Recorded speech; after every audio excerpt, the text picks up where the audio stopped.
रायगड़ा जिला प्रशासन पक्षर जातीय प्रेस दिवस स्थानीय जिला परिषद सम्मेलन कक्ष महासमारोह अनुष्ठित हो जाइछि।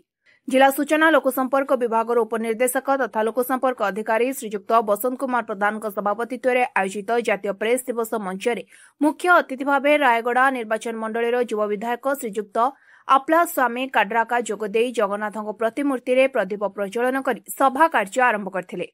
साथरे थिले जिला परिषद अध्यक्षा सुश्री सरस्वती माझी, अतिरिक्त जिलाधिकारी नवीन चंद्र नायक, पीए आईटीडीए चंद्रकांत माझी, कलाहांडी जिला मां मणिकेश्वरी महाविद्यालय प्रिंसिपाल रमेश चंद्र सभापति समेत अन्य वरिष्ठ और मान्यगण्य व्यक्ति सम्मानीय अतिथि भाव मंचासीन होते। यह अवसर में अतिथि सांबादिक मान समस्या और समाधान दिगरे केउभଳି मार्गदर्शन प्रदान करथिले सुनि नियंतु। मो ना बसंत कुमार प्रधान, जिला सूचना लोक संपर्क अधिकारी रायगढ़। आज सारा देश रे जातीय प्रेस दिवस भाव में पालन करा जायछि।